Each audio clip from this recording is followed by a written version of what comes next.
Shantanu from Group. Today our topic is application chemistry for solving power crisis. So, apart from the basic British studies, we have decided to do something that is actually to present something which is actually the application chemistry which is helping the world, the society. So, to get a little context about the power crisis, starting from the 19th century, from the beginning of World War I and World War II, during the period of industrial revolution. So during that time, basically fossil fuels were used for generation of power, and after that time, the various wars were waged for the dominance of for getting the fossil fuels, for getting the power. So after that, by the late 20th century, environmental concerns arose about that the harmful effects of these fossil fuels, and so many renewable forms of energies came forward for replenishing these sources. So among these sources, various applications of chemistry can be seen, such as nuclear energy,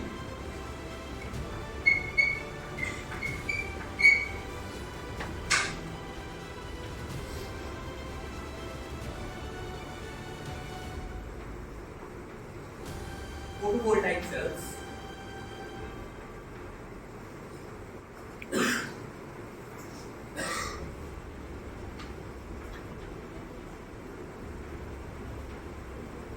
hydrogen cells, batteries, carbon capture and utilization processes, etc.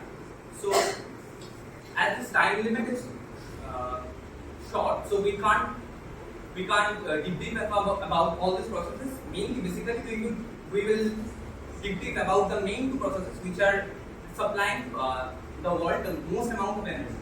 So, first among them is nuclear energy.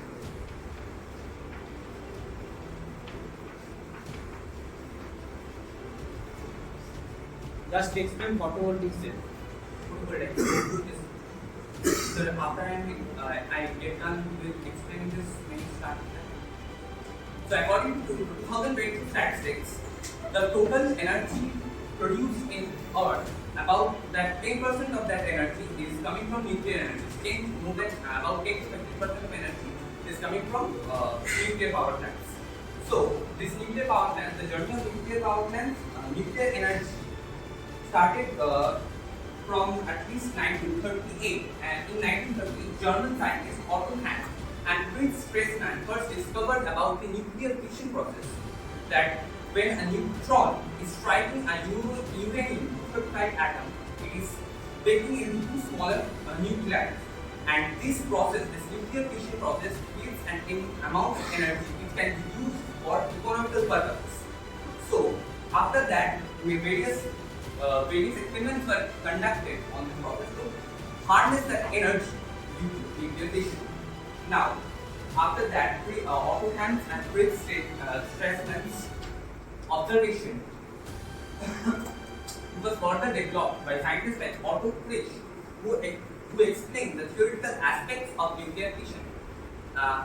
The first establishment of nuclear power plant can be seen in 1951 in USA.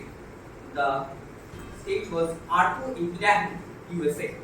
So the basic concept behind the nuclear power harnessing is nuclear fission.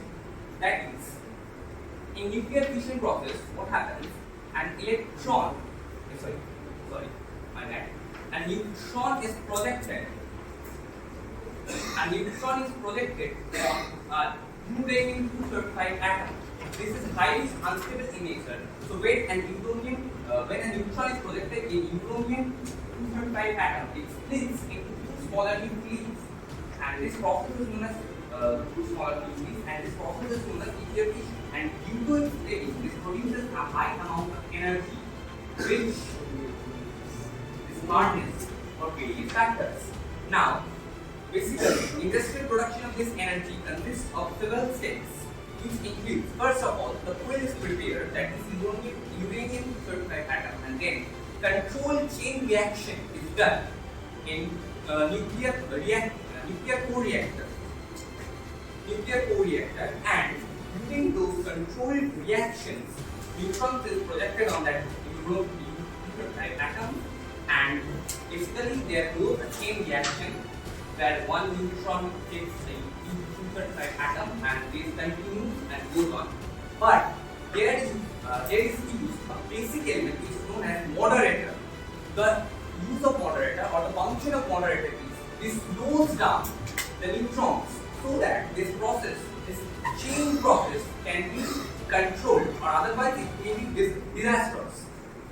So that is the main concept, and due to this it is generated, which is then used for steam production and then which drives turbines and produces electricity.